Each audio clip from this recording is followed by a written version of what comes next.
passer en cellier pour faire cette émission. Cache-toi chez vous. Alors, je dis merci au protocole, merci beaucoup aux musiciens. Nous avons passé un bon moment d'adoration et de louange.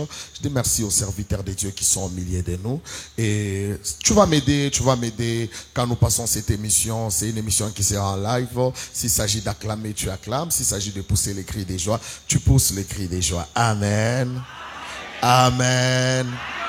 Merci beaucoup. Alors, je dis merci à Kadima Dimilkara, l'homme de Dieu qui est derrière le caméra. Et je dis à Franck Fendon, derrière le son. Moi, c'est le prophète Rigan Moulopoué. Alors, nous allons partager un bon moment de la parole de l'Éternel avec le prophète Dieu merci Eradi. Encore une fois, bonjour prophète Dieu merci Eradi. Bonjour homme de Dieu. Alors, notre thème d'aujourd'hui, nous allons parler sur quoi? Aujourd'hui, nous avons un très bon thème qui va beaucoup bénir les enfants de Dieu. Ok. Et notre thème se nomme Christ, notre veau d'or. Christ, notre veau d'or. Ouais. Christ, notre veau d'or. Nous allons prendre quel verset? Nous sommes dans Exode 32. Prenez le 4e verset pour comprendre un peu la pensée.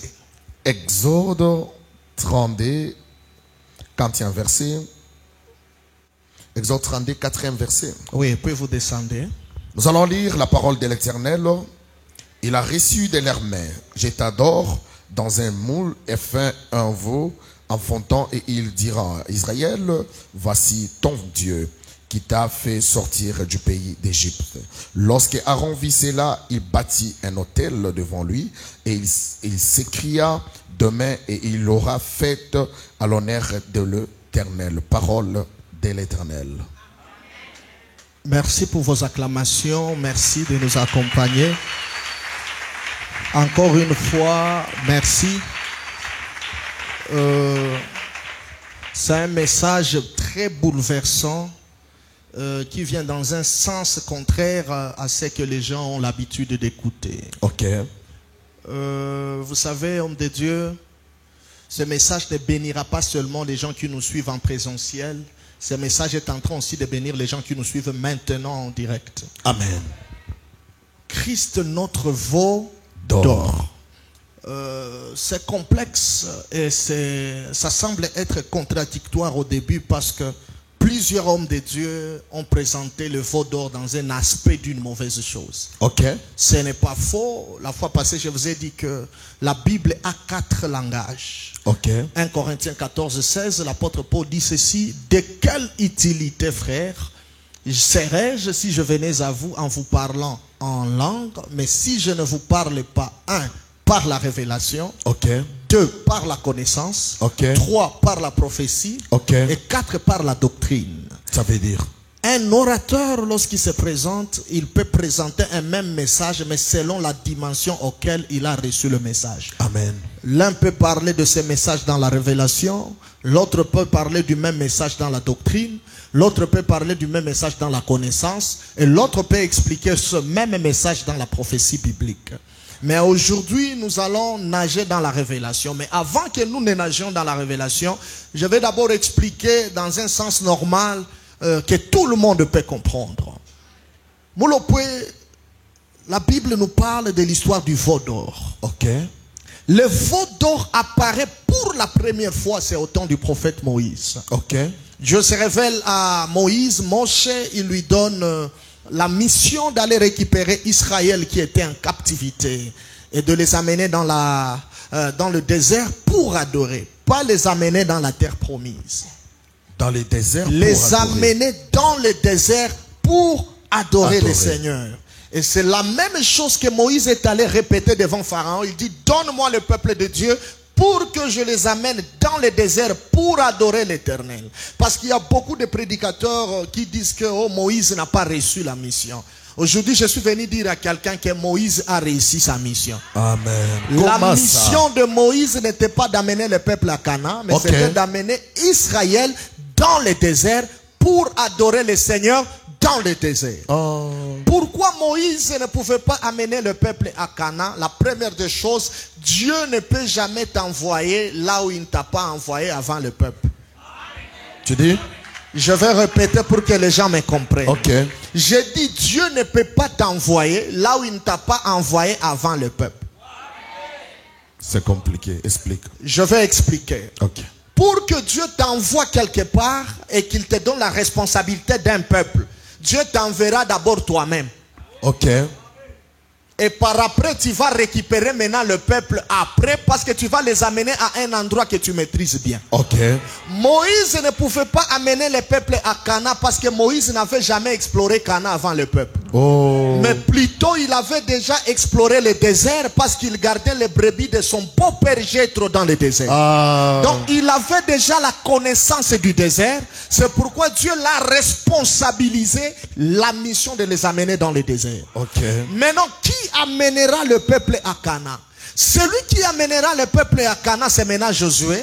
Parce que Josué avait exploré aussi Cana avant le peuple. Ok. Au moment où Dieu avait envoyé par Moïse les espions à Cana, c'était Josué et Caleb qui étaient partis. Ok. C'est pourquoi c'est maintenant Josué qui doit prendre les peuples dans le désert pour les amener à Cana parce qu'il avait la connaissance de Cana. Ok. Écoutez, je suis venu dire à quelqu'un ce matin, tu ne parleras jamais de la stérilité si tu n'as pas été stérile. Yes. Tu ne parleras jamais de la pauvreté si tu n'as pas été pauvre dans la vie. Tu ne parleras jamais de l'humiliation si tu n'as jamais été humilié. C'est-à-dire, ce que tu traverses aujourd'hui, c'est ta prédication de demain. Yes. Les gens ne m'ont pas compris. Les gens ne m'ont pas compris. Ça, c'est fort. Les gens ne savent pas pourquoi Moïse a le courage de dire au peuple, gardez silence. Devant les eaux, devant la mer. Ils ne savent pas pourquoi peut dire garder silence. Et les Égyptiens que vous voyez, vous ne le verrez plus. Moïse avait dit en connaissance de cause, il a dit au peuple garder silence devant les eaux. Vous savez pourquoi, Moulopé? Pourquoi? Parce que Moïse avait expérimenté les eaux avant le peuple. Oh. Rappelez-vous, lorsque Pharaon voulait tuer les bébés, la mère de Moïse a récupéré le bébé. Il l'a jeté au-dessus des eaux. Tu sais pourquoi il a fait jeter Moïse devant les eaux? Ok. Il avait jeté Moïse sur les eaux. Il était en train de présenter Moïse aux esprits des eaux. Oh. C'est pourquoi quand Moïse aura maintenant 40 ans, il n'aura pas peur devant les eaux. Ok. Parce qu'il maîtrise déjà les esprits des eaux. Ok. Moïse a la capacité de comprendre que l'eau qu'il ne m'avait pas tué quand j'étais bébé, ne me tuera pas à l'âge de 40. Yes. Non, je vais ajouter quelque chose. Ajoute, prophète. Ils sont au nombre de 3 à la croix de Golgotha. Il y a Jésus et il y a Titina et il y a Gitas. Voilà le nom de ces deux personnes. Okay. Mais Titina est en train de pleurer. Gitas aussi est en train de pleurer. Mais Jésus ne pleure pas. Oh. Il regarde le peuple et dit pleurez pour vous-même et pour vos enfants. Vos enfants. Les gens ne savent pas pourquoi peut dire au peuple de pleurer pour eux-mêmes. Moi, je pense que la douleur du clou, du marteau, ainsi que du bois allait faire pleurer Jésus. Mais Jésus n'a pas pleuré. Tu sais pourquoi Jésus n'a pas pleuré? Pourquoi? Parce que Jésus était fils du charpentier. Oh. Et dans le livre de Marc, on l'appelle lui-même le charpentier. Le charpentier. Or, dans la charpenterie, parmi les choses qu'on utilise, on utilise le clou, on utilise le bois, on utilise le marteau. Un jour, je suis sûr, ça c'est un commentaire. Quand Jésus aidait son père Joseph, il a été blessé par les clous, le marteau ainsi que le bois. C'est pourquoi il était déjà habitué à ça. Yes. Maintenant, quand on amène Jésus à la croix, Jésus regarde et dit non, je suis déjà habitué à ça. Vous m'amenez les clous, vous m'amenez le bois, vous m'amenez le marteau. Non, ça ne me fera pas pleurer. Je suis un fils d'un charpentier. Ce qui ne m'a pas tué dans la maison de Joseph ne me tuera pas à 33 ans. Ah, ça c'est fort. Est-ce que quelqu'un peut m'appeler pour que j'arrive? Je sens déjà que le ciel est ouvert. Yes. Est-ce que je peux expliquer maintenant? Explique. Moïse récupère le peuple chez Pharaon. Ok. Il les amène dans le désert. Dans le désert. C'est tellement fort, mon lopé. Moïse monte au sommet de la montagne. Il commence à prier. Ah là là, le peuple pensait que Moïse ne va pas dire. Mais Moïse a prié un long moment. Il était en train de prier le premier jour, le deuxième jour, le troisième jour. Le peuple était impatient. C'est pourquoi parmi le fruit de l'esprit, il y a aussi la patience. La patience. Si tu veux aller loin avec Dieu, il faut être patient. Il faut être patient, ça c'est vrai. Le peuple n'a pas été patient. Les peuples se sont dit, non, comme Moïse a tardé, nous aussi, nous avons besoin d'un autre Dieu. Les peuples qui étaient fatigués de Dieu, ils peuvent aussi être fatigués de l'homme que Dieu a établi. Ce peuple que nous dirigeons, c'est un peuple compliqué. Ils ont dit non, nous sommes fatigués d'un Dieu abstrait. Un Dieu qui doit parler par un intermédiaire. Un Dieu qu'on ne peut pas voir. Un Dieu qu'on ne peut pas toucher. Un Dieu qui ne peut pas être en contact avec nous. Aaron, viens. Tu es l'interprète de Moïse. Tu es l'interprète de Moïse. Ton chef a tardé là-bas. Il a tardé. Nous te supplions une chose, Aaron. Fais-nous le veau d'or. Fais-nous un Dieu que nous serons capables de voir. Que nous serons capables de toucher. Un Dieu que nous pouvons quand même toucher. C'est ce Dieu-là que nous voulons. Aaron n'a pas refusé. Aaron a fait l'appel de fonds. Qui a autant de carats de l'or? Mais l'appel de fonds n'a pas commencé aujourd'hui. Ça a commencé avec Aaron. Ça a commencé avant. Ça n'a pas même commencé avec Aaron. Non, ça avait commencé dans les jardins d'Éden. Dans les jardins d'Éden. Comment ça?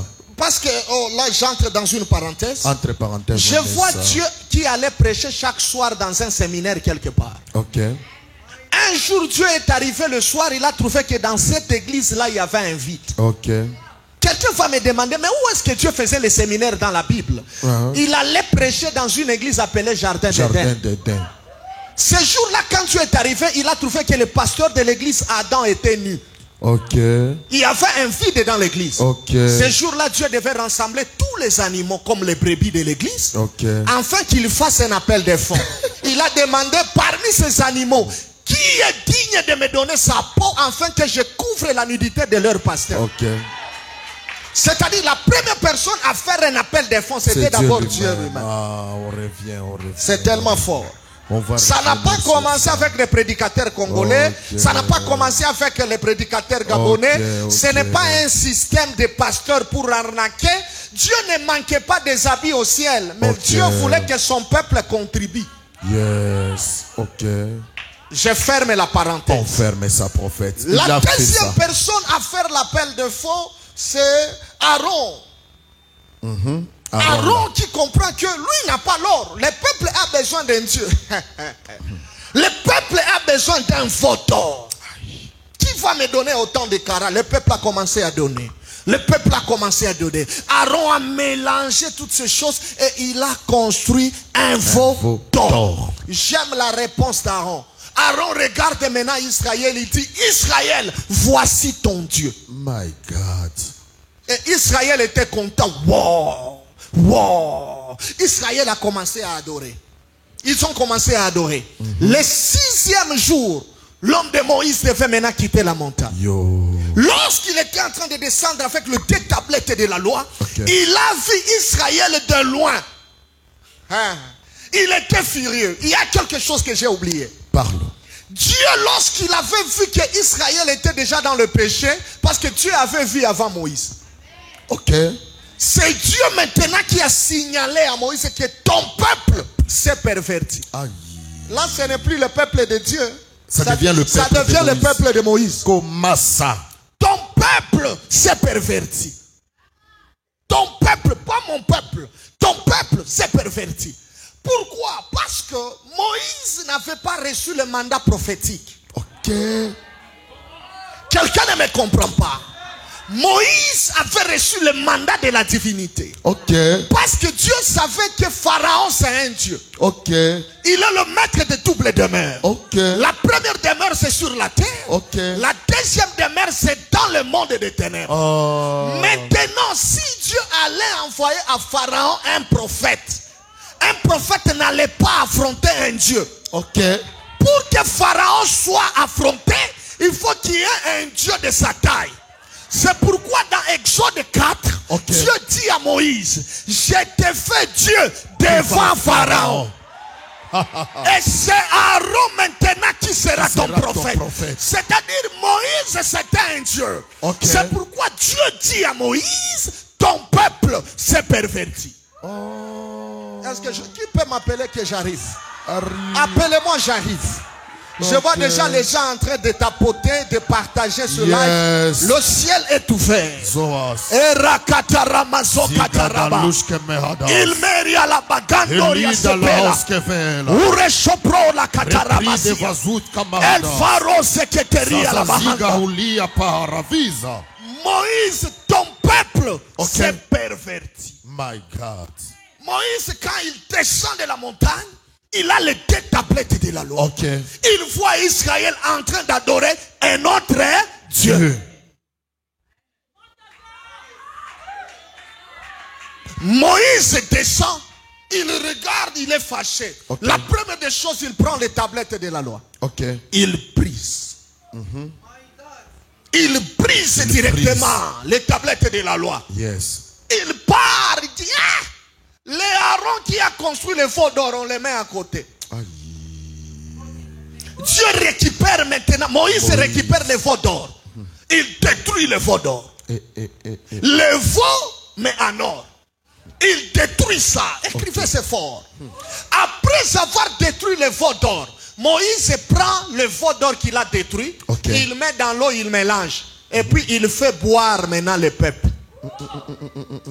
Buvez votre Dieu, qu'il entre dans vos corps. Et le peuple a bu. Après avoir bu le veau d'or, il a tué 3000 personnes. C'est tellement fort. Doctrinalement parlant, suivez-moi bien, parce que sur internet il y a beaucoup de correcteurs qui ne maîtrisent pas les choses de Dieu. Il y en a beaucoup. Suivez-moi très bien. Dans la doctrine, le veau d'or c'est mauvais. Dans la doctrine, basiquement, ça c'est tout le monde qui peut chanter ces cantiques. Le veau d'or c'est très mauvais. Dans la doctrine. Dans la doctrine. Moïse là il prend l'image de Jésus. Il est parti au ciel, il nous a dit qu'il ne nous laissera pas orphelins. Il va revenir, mais depuis que nous l'attendons, il a tardé. Depuis 2000 ans, Jésus revient bientôt. Mais il ne revient pas. Selon nous les hommes, Jésus a tardé. Dans la doctrine, beaucoup des hommes maintenant, le peuple a réclamé le veau d'or. C'est pourquoi les Aaron, comme les hommes de Dieu, ils sont touchés à la magie. Voilà le veau d'or pour satisfaire les besoins du peuple. Ça c'est dans la doctrine. Ça c'est tout le monde qui peut prêcher ça. Ça c'est dans la doctrine. Et c'est amen, parce que la doctrine aussi c'est la parole de Dieu. Il y a d'autres qui fabriquent même le miracle, c'est le veau d'or. Il y a même des gens qui fabriquent la prophétie, ce sont les veaux d'or. Mais Jésus reviendra. Il va trouver le peuple qui s'est perverti. Et quiconque s'est perverti n'aura pas la vie. Il sera tué par l'épée. C'est ce que nous appelons le jugement dernier. Ça c'est basique. C'est basique. Mais je quitte cette dimension. Parce que notre thème c'est Christ, notre veau d'or. Dans la dimension de la révélation, le veau d'or pour moi n'est pas une mauvaise chose. Mais c'est une bonne chose qui est apparue avant les temps. Il y a quelque chose que je vais choquer quelqu'un. Toute bonne intention avant la saison, c'est un poison. Tu dis? Je répète. Toute bonne intention avant la saison, c'est un poison. J'appelle, il est là.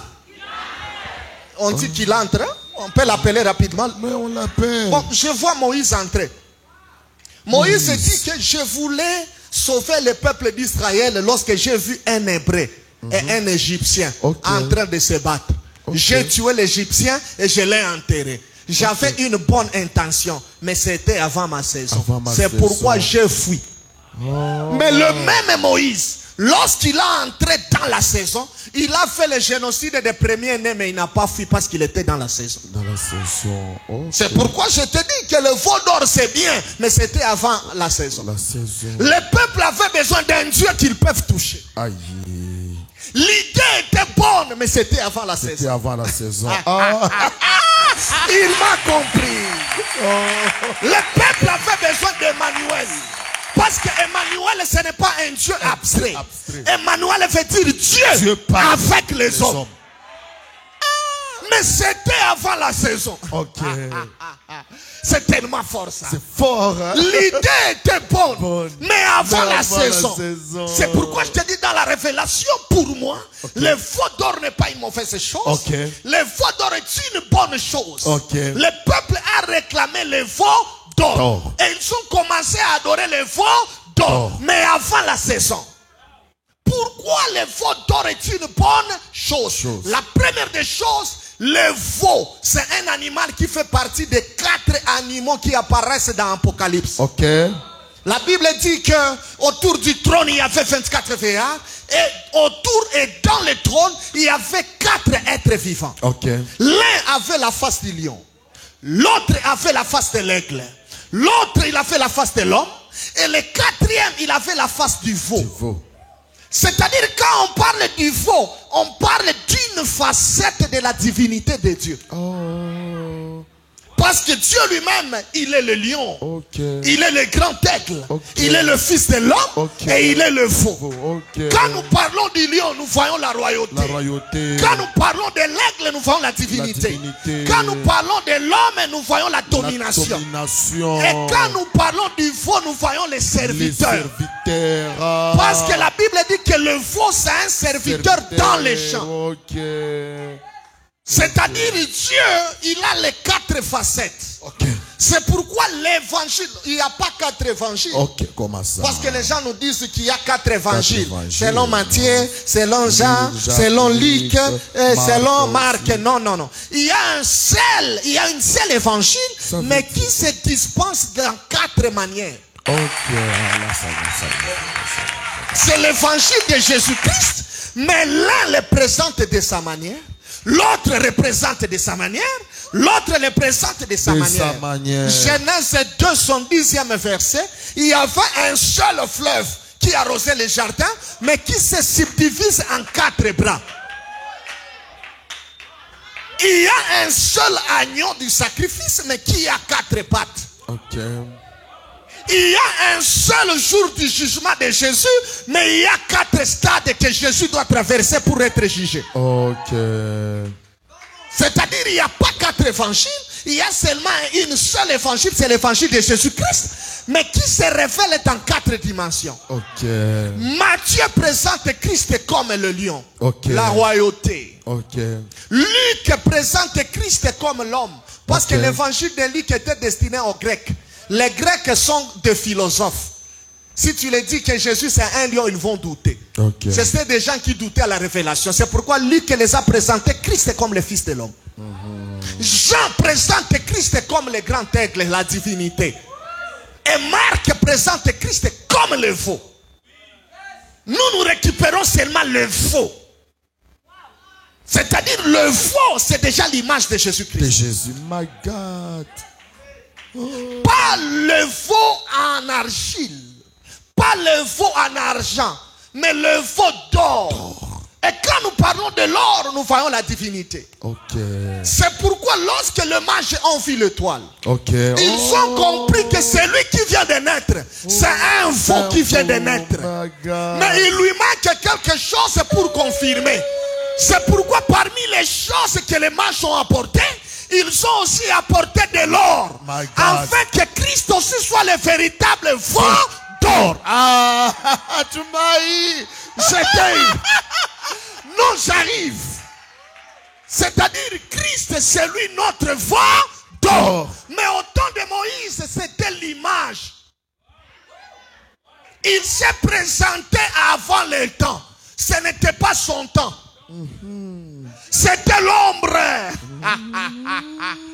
C'est pourquoi à cause du péché du peuple, on a détruit le veau d'or. Et on a mélangé le veau d'or. On a fait boire l'eau là. Le peuple a bu l'eau. Et il y a eu la mort de 3000 personnes. C'est pourquoi je t'annonce quelque chose. Que Jésus aussi, comme le veau d'or à la croix, il a été détruit à cause de tes péchés. Il a été détruit à cause de mes péchés. Après l'avoir détruit, on a fait la mélange au ciel. on nous a renversé de l'eau le jour de la Pentecôte. Yes. Maintenant, je bénis l'Éternel. Okay. Parce que le jour de la Pentecôte, ce ne sont pas 3000 personnes qui étaient mortes. Okay. Mais c'est 3000 personnes qui ont réussi la vie. Oh. C'est-à-dire, les 3000 personnes de la Pentecôte sont venues récupérer les 3000 personnes qui ont été tuées au temps de Moïse. C'est fort. Donc, le Dieu que je vous prêche, il est le Dieu de la restauration. Yes. Il est aussi le Dieu du remplacement. Je lève ma main, je déclare. Yes.